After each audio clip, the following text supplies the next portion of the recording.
Good afternoon, investigators. I am Special Agent Mike. I've never been special before in my life, but I'm special for today.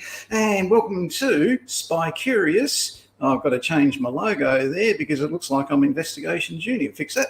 There we are. We're now Spy Curious. Today we're looking at some job vacancies, some news that's happening in investigations. For those of you that are watching down in Tasmania, there's some really important news for you people when you're applying for your licence. Now, what's happened down there is that Tas Consumer Affairs on their website have basically put up 2 units of competency from the CPP 30607 program that are actually from the Mercantile Agents program, and it implies that you have to do those if you're looking to become a private investigator. Now, at least one person a month in Tasmania becomes a private investigator through the Australian Security Academy, and they don't do the locate subjects and serve legal process from Mercantile Agent. They do this one, which is investigate and locate subjects, and it's covered by our OSINT program and Casey over on our Friday Uni program, and in your YouTube videos that are accessing your learning materials, and also the serve legal process one. This is the one that you'll be issued with. So what's on the screen there that's listed by Tasmanian Consumer Affairs about serve legal process and locate subjects being out of the Mercantile Agents program with those unit numbers is incorrect. All right, so just what you're going to get on your certificate when you graduate are the correct ones for private investigator. No one has been rejected in their applications from the Australian Security Academy to Consumer Affairs. It's just a mistake that someone who doesn't understand the intricacies and the importance of getting the numbers right when they say what's in what course. So they've just got confused, added Mercantile Agent into private investigator. It happens, so it's no big deal. They'll fix it up eventually. I'm down there next week. I'm just staying next door to them. Actually, I should pop in and say g'day. So we'll see how that goes.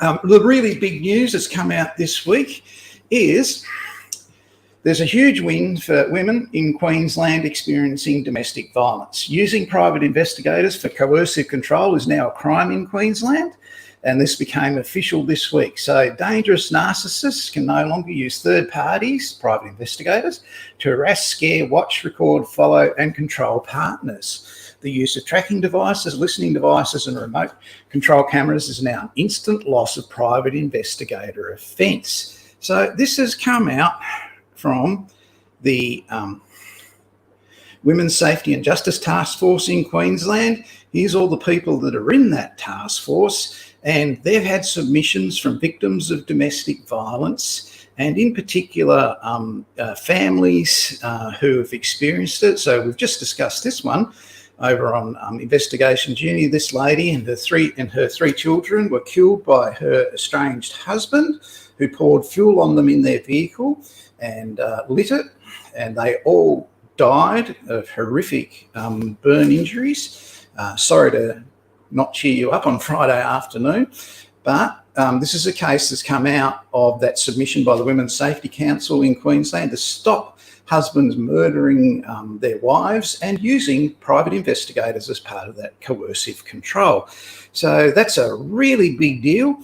Some of the people that have been advocating for it are the mother and father and grandparents of those children and the lady you saw in the picture before. And in Brisbane Times, it tells you all about it.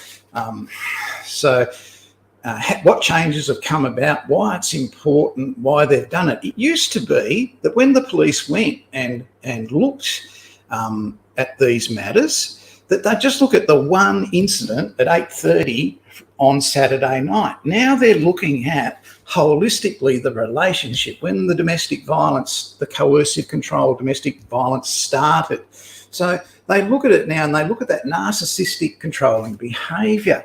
And how do they do it? Well, they allude to coercive control as intimidation, emotional, physical and mental abuse, isolation, financial abuse, sexual abuse, coercion and threats of abuse if you do not do what they want. So they threaten to kill the kids or burn the kids, all that sort of. These are the husbands, not the private investigators, but those husbands in 2 cases in this report used private investigators to exercise coercive control, use listening devices, remotely controlled cameras and tracking devices on 2 ladies, and the outcome of those situations was not good.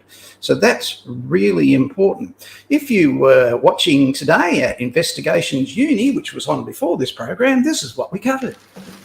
This week on Investigations Uni, dry cleaning techniques for surveillance operatives. How do you know when to use them and how do you know they're being used against you? See you this week, Friday Investigations Uni, 1 p.m. at the usual Australian Security Academy social networking website.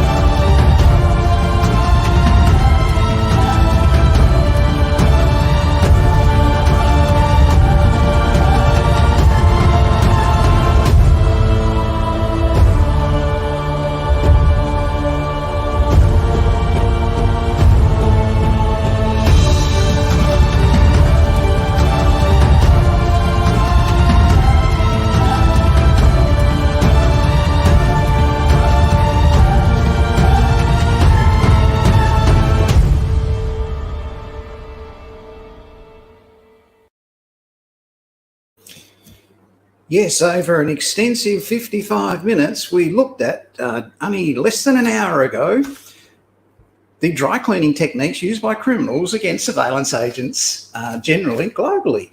And it's quite interesting to see what they do. And we'll look at some of those things in a little while when I come back to this situation towards the end of the program. But other things that have happened this week, we've got some really blitzing jobs, and I mean really blitzing jobs. Just going back to Investigations Uni, when you're a participant in Investigations Uni, that is the Australian Security Academy's Industry Association, AIRLAP's continuous professional development arm. So you complete one of our Friday afternoon sessions, you can immediately go and get your CPD points in relation to whatever the subject was. Now today, it was on anti-surveillance techniques. Several weeks ago is what you can see on your screen here. CPD points are really important. When you go to an employer and you apply for a job, yes, you've got your nationally recognised qualification, that's great. Yes, you've got your private investigator's licence, that's brilliant. But when you show them that you are continuously professionally developing yourself, you're a member of an industry association that delivers quality investigations training every Friday and you participate in it, you go up the preferential ladder to being employed as an investigator, whether that's private, corporate or government. So CPD is taken very seriously by solicitors, barristers and claims managers. They all do it. I interact with claims managers every day. This week I've interacted with the 3 largest employers of private investigators in Australia. And they were talking to me about CPD and they were saying to me, that's really great that I'm doing it, because they're starting to see applications coming through from people who are doing that type of thing. So it puts you up to the top of the list to be interviewed and have an opportunity to break into the industry. They know from other applicants, from people who did a $600 police course, which has no relevance to negligence and liability, that they're not going to employ the people that applied from that RTO. They want to see Australian Security Academy qualifications. They want to see that you've done CPD with my logo on it, and that is going to really help you out. So keep that in mind, people. Take advantage of it. So some of the jobs this week. Down in Melbourne, Clarity Investigations want factual investigators, and they want them in Sydney, New South Wales too. So here's Vince Quattrapani, and he's asking you to apply to become an investigator for Clarity Investigations with Matthew, Peter and Stephanie, and they will onboard you and look after you, and they are looking forward to you as an Australian Security Academy graduate working for them. They've had a lot of success. They employ everybody we send to them who does factual investigations. Now, all these jobs you can see on our Australian Private Investigator, Corporate and Government Investigator jobs page. So that's where you go to find the jobs that I'm about to show you. The Australian Communications Media Authority are looking for factual investigators in Sydney. Now, we feature them regularly on this program because it's about complaints about TV advertising and movie advertising and print advertising. And we look at Warwick Kappa and see what he's been up to this week and the other places that were in all those offensive ads. And the AMCA are the people that regulate that and do the compliance enforcement, go out and interview the complainants and find out whether the ad was actually offensive. So that's a role for you as a government investigator. You're going to need a certificate for in government investigations, otherwise don't even bother applying. The EPA in Victoria offering one of the best jobs you're ever going to get, people. You're working outdoors as a surveillance officer in the field and you're protecting the environment. They want to pay you $125,735 a year or more to do that. What better job could you have? Outdoors, doing surveillance, protecting the environment for the echidnas, the platypuses, the wombats, the wallabies, the emus, and the cane toads, whatever. But what a great job. They will be lined up to get this job. You will not even be in consideration for it if you don't have a certificate for in government investigation. Won't happen. So get yourself a certificate for in government investigation. You can be outdoors doing surveillance, protecting the environment, stopping chemical dumping in rivers and burning off where they shouldn't be and looking after the eucalypt forests, and it might even be looking after the, I don't know, undersea kelp forests too. So great opportunity with the EPA down in Victoria.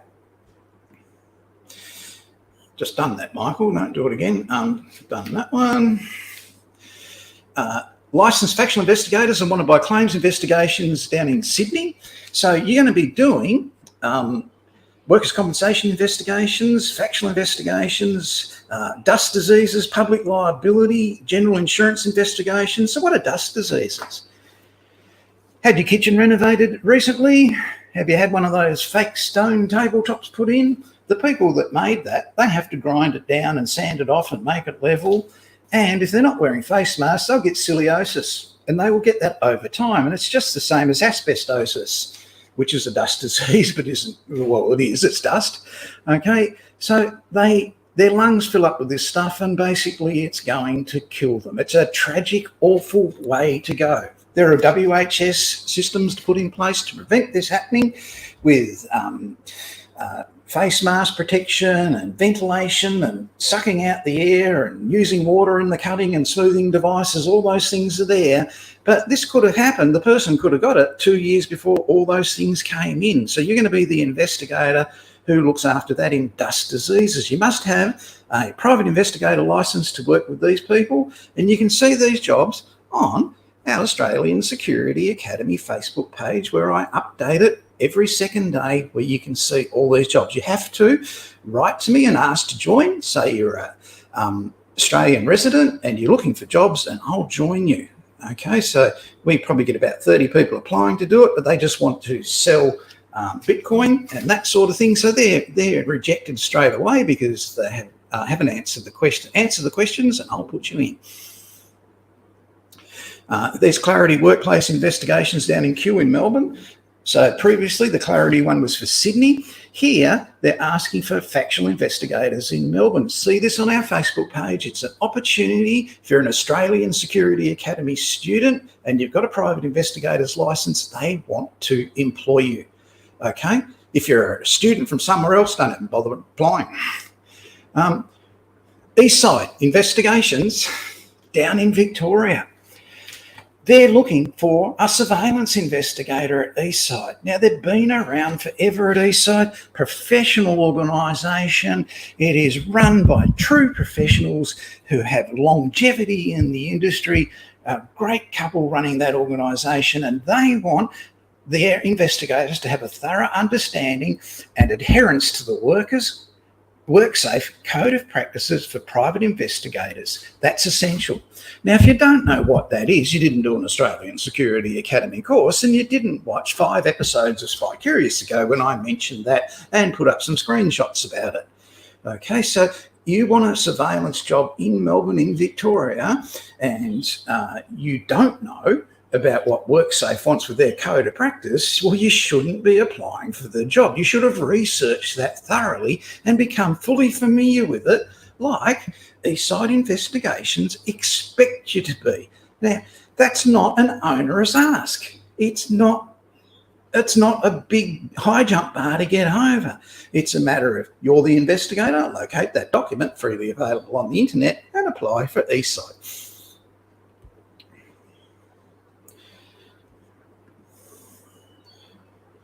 Claims investigation in Sydney, I've already done that. Risk and intelligence roles with the ATO are available. So if you're looking for a risk and intelligence role and you've got a certificate for in government investigation, they're paying an absolute fortune. So jump on our Facebook page and have a look at that. Now here's a beauty. In my special hometown of the Gold Coast, Queensland Covert Investigations. They are seeking surveillance investigators. So jump on our Facebook page. You can see that ad and how to apply for it. You can apply directly to Queen. It's got the contact details, the email address, where to apply. You are a Queensland licensed investigator and you can do surveillance. They want to hear from you. Been around forever. They constantly busy with work. A very professional organisation, great person to interact with and brighten your day. And a Queensland, Queensland Covert Investigations. Now, you've got to be covert. Don't get on Facebook and start blah, blah, blah, blah, and get in groups on Facebook and carry on. These people and Eastside Investigations and the EPA, they won't touch you if you do that. They all have intelligence arms that watch that sort of thing. And if you're a nong on Facebook, you're going to be a nong employee.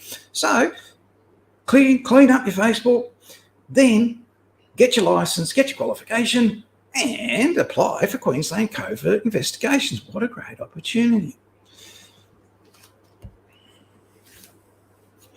This one got me. I couldn't believe this. The police bank. Now, there is a bank for police, and they're looking for a team leader for fraud. Wow. So even the police bank gets ripped off. Now, criminals aren't very bright. You're going to have a pretty bad day if you go and steal some money from the police bank, because the cops are going to be investigating that one. It's a crime. They're not going to be really nice about you stealing money from their bank. So keep that in mind. It could be a bit dangerous, that sort of thing. Coming back to what we talked about before about the coercive control. So this week it's come out that the Queensland government is enforcing coercive control. So they're coming back training for police officers to not look at just one isolated incident that happened 15 minutes ago that they got called in an emergency to Upper Coomera in the Gold Coast. They're looking at holistically the whole pattern of behaviour of the narcissist who's being domestically violent towards his wife. They're always narcissists. The toast is on the wrong side of the plate. It's not cut properly. The peas are on the wrong side of the plate. All that sort of thing. They're just like that. Nothing's good enough, and they make you feel like hell.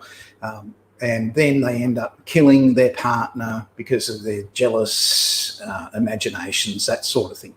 So what I'm going to go through now is, if you are in a situation where you could be a victim of domestic violence, it's about being aware of your surroundings and what your actual options are if you have a person who is fixated on you and they want to harm you or your children or all of you.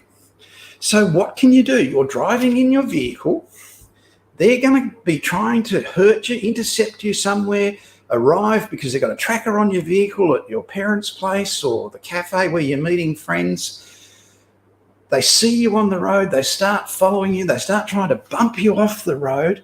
What can you do? Now, the disappointing thing that I have and my issue, and I've raised it in our committee meetings with the council and the task force members and the Office of Fair Trading, is we're going to have those private investigators who use coercive control on behalf of those narcissists and their narcissist investigators pay $250,000 bond to continue their work. Now, if they start using coercive control and the police find out that pattern of behaviour, they're going to lose that bond and they're going to be investigated.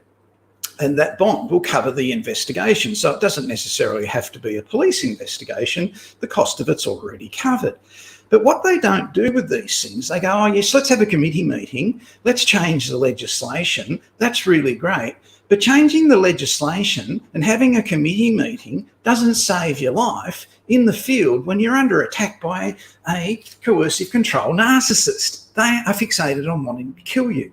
You've got to have options, and you must understand there are no rules if someone's trying to hurt you. Let's have a look at the video. Hi, I'm Mike Evans from the Australian Security Academy, and today I want to look at the issue of dangerous drivers when you're out there on the road driving on the road. Now, there are all sorts of times when you could encounter another fixated driver who wants to attack you for any reason. Here's one in the picture. He killed his girlfriend, ran her off the road at speed. This guy in this picture, he makes his living by staging motor vehicle accidents and crashing into people. The previous one was a carjacker. So they're out there. The important thing, it's going to be a complete surprise if it happens to you. So you've got to drive safely and you can't endanger the lives of other drivers. So to get rid of someone who's fixated on you and following you in a car, you implement dry cleaning techniques. That's what they call it. So you're being tailed by a psychotic ex for have you pissed off a bikie gang. It will come to you as a complete surprise. So when it happens, you must compose yourself, lock your doors, dial 000, put your hazard lights on. If you are near a golf course, drive slowly onto it, slowly. Blow your horn, do not stop the vehicle, do not get out, drive towards people. Look at the terrain you're in, get the odds back in your favour with this person behind you. When you get to a roundabout, just keep going around it with your hazard lights on and blow your horn, draw as much attention to yourself as you possibly can. Other drivers, they will call the police and say you are driving erratically. If you're in the city or a town or a suburb, look for the nearest police station. Don't try and park your car outside. Stop in the middle of the road. Blow your horn with your hazard lights, flash your lights. If you see one of these armoured vans wherever you are, park in front of it or beside it, in the middle of the road. Blow your horn, flash your lights. Your attacker will rely on you obeying the road rules, being compliant and not wishing to make a fuss. Look, it's far better to be a live coward than a dead hero. So lock your vehicle doors, put your hazard lights on, flash your headlights, keep driving, stay in your vehicle, don't go at speed. Look for police, ambulance, fire brigade. You can be a target of domestic violence. Before you drive anywhere, walk around the suburb each day and look who's parked where. If you see a car that you're familiar with a person you're familiar with in it, call the police. A determined vengeful ex will, if you do all that, resort to installing a vehicle tracker in your car, and they're illegal in Australia. They attach magnetically. So you'll know one is there when he turns up when you shop, travel or socialise, and he wants you to think that you are bugged and he's really clever and he knows where you're going to be. So the whole idea of all these techniques is to give you options, give you choices, and allow you to survive if you are attacked. Remember the important things. Keep your vehicle doors locked. Dial 000 and report what's happening. Do not drive at speed. Drive to the conditions and do not endanger any other drivers. Flash your lights. If you see a medium strip and you're in a four-wheel drive, slowly go over it and go in the other direction. You have the advantage of the terrain. If you feel that you're going to be under surveillance by someone who's going to harm you constantly because of domestic violence or a bad business deal, or you owe someone money or whatever, be aware of where you drive and when you drive there. Change your habits, go at different times, make it hard for them. All right, change the routes you take if at all possible. Always drive slowly, do not drive fast. If you drive fast, they can hit your vehicle and turn you off the road. So drive slowly. Be aware that when you come to the lights If they are 60 to 100 metres behind you and there's no other traffic in between you, they could push you in through the lights into oncoming traffic. So get over into the other lane or look for options of the median strip. Flash your lights, blow the horn. There are no rules. Absolutely no rules. It's better to be in trouble with the police for creating a disturbance and saving your life than it is to comply with what that attacker wants to do to you. So to avoid injury, to avoid fatality, think about where you're going, look at what your options are on a daily basis. Know where your nearest police station is. Know where your nearest ambulance station is. If there is a construction site that's full of tradies, stop outside it, in the middle of the road, blowing your horn with those lights flashing. Those guys will look to see what's going on. They will come to your aid. And that goes for you too, blokes. So you don't have to just be a lady. So look at your options. Your safety is paramount. When you are in danger, like I said, there are no rules. You do not obey the rules. Okay, you stop at the lights, you don't speed, but you are trying to save yourself from harm. And that fixated person who is chasing you, they intend to harm you. Now, it could have just been you cut them off in traffic and they've gone psycho. Get to the roundabout, keep going around, and you can go around a roundabout 100 times. And if the police arrive on that 85th time, that's great. Don't stop. Everyone else has to give way to you. Keep those hazard lights on, keep flashing, keep blowing the horn, get attention. That's what you've got to do. If you find yourself in a country area, that's going to make life really difficult because there's only going to be 2 cars. So be aware of your surroundings when you go into a country area. Do not turn down a lane where you may be blocked off or locked in. So again, don't speed, because if you speed, they only have to nudge you and you're off the road. So, keep it 45 kilometres an hour, keep the doors locked, do not get out of that car, call the police, call everybody you can, draw attention to yourself. You don't go silently, you don't go quietly, it will turn off the attacker. They rely on you not doing anything and complying with them. So they want to control you, you don't do what they want to do. So keep in mind, drive safely, get to the police station, fire station, construction site, go on to the golf course. There's no rules. Drive onto the golf course and head towards the nearest bunch of golfers. Don't go at speed, but if they've got golf clubs in their hand and there's a psycho coming after you and jumps out of the car with a knife, you've got some defence there for you. You're not getting out of your car. Let them worry about that, okay? So keep in mind, people, you have options. As you drive around, if you fear that this may ever happen to you, look where you're going. Look where the lights are. Look where the police station is. Look where the golf course is, the cricket ground. Anywhere there is a crowd, it's going to deter someone from jumping out of their car and trying to get into yours with a knife or something like that. So be aware of your surroundings at all times. It assists you to survive. You have options. You don't have to be compliant. Get out of your car and try and fight them. That's what they want you to do, because then they've got you. They can get you back into the car, take you to a second location, and you're not going to survive that. So think about your own safety. You may even have children in the car with you. I didn't tell you to drive fast. I didn't tell you to break the road rules. Okay, what I'm telling you, draw attention to yourself and get some assistance. Where I live at Surfers Paradise, if you drive around the road on Sunday morning at 8:30 to 10:30 after people have been out on the Saturday night, you'll find people with road rage every Sunday morning. It's scary. They jump out of their car and they rant and rave, and they're affected by meth or medication or alcohol, whatever. But it's a real sight to see. You don't get out of the car, you don't confront anyone like that. Drive away and get to safety as soon as possible. So, as I said, people, it's better to be a live coward than it is to be a dead hero. So think about your surroundings, think about your circumstances. It will be a complete surprise when it happens to you. You will not be prepared for it. As soon as you notice that person trying to ram you in the backside of your vehicle or cut you off or whatever, that's when you've got to compose yourself. Don't start psychologically analysing anything. Compose yourself, lock your doors, dial 000, keep moving. That's the best thing that you can possibly do. Find that roundabout and go round and round. See if you can get round there 50 times. You'll live, you'll survive, okay? Draw attention to yourself.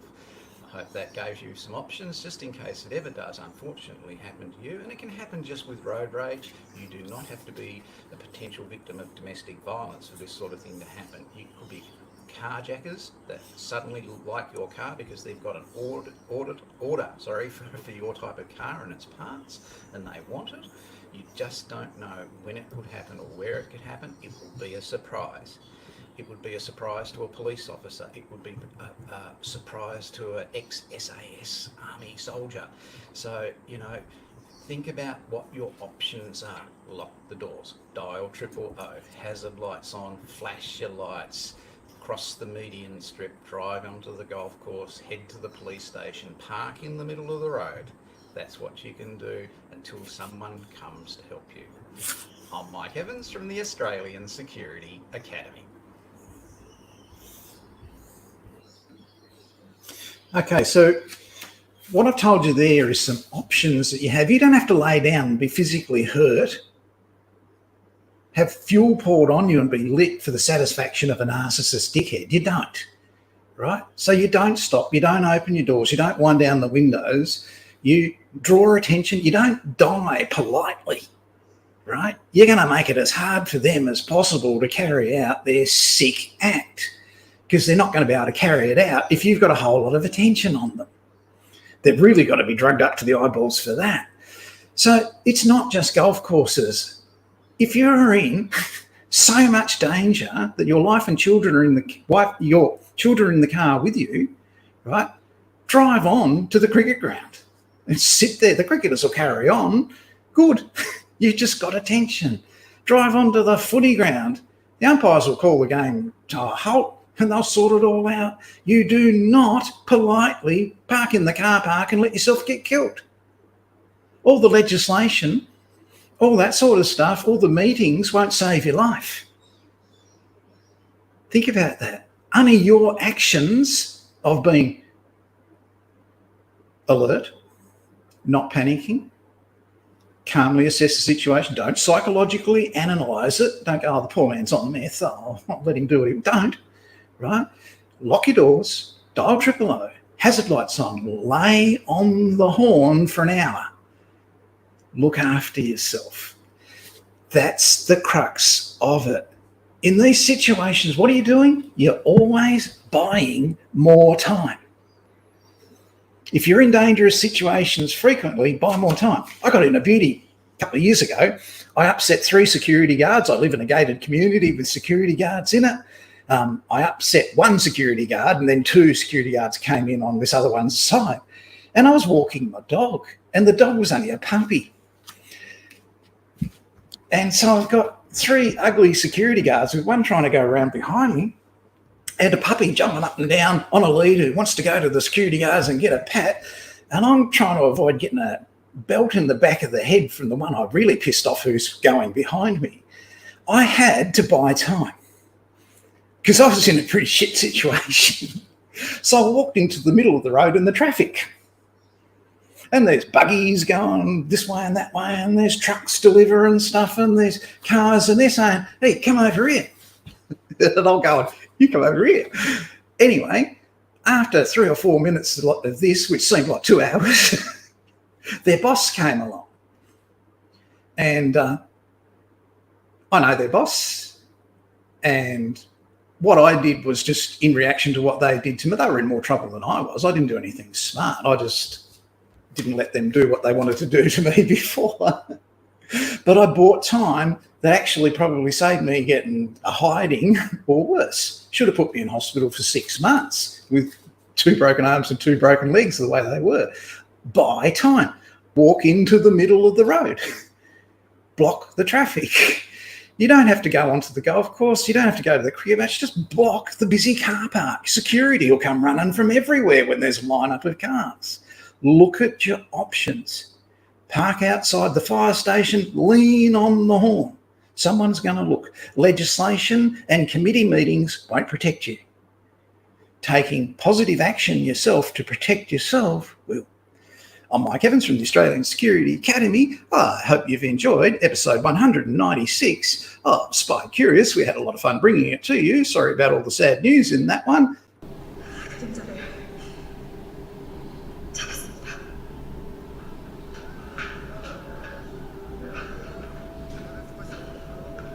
작전 종료. 전원 복귀할 것.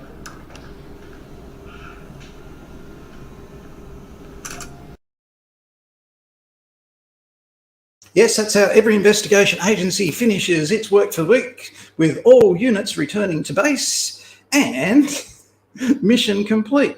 How do you know if you're under surveillance? Well, if you're in Tasmania, where I will be next week, and you want to know if you're under surveillance from me down there, where's Tasmania? I've got it here. And I just couldn't let go. So I'll be down in Tasmania. How do you know if you're under surveillance down there? That's pleasure, Craig. I hope you enjoyed it, buddy. How do you know? I'll show you how you know, because yesterday my surveillance vehicle with one of our agents in it, where is it? It's here somewhere.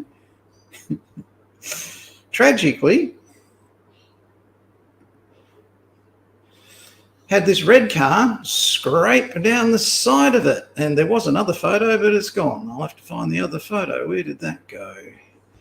I reckon.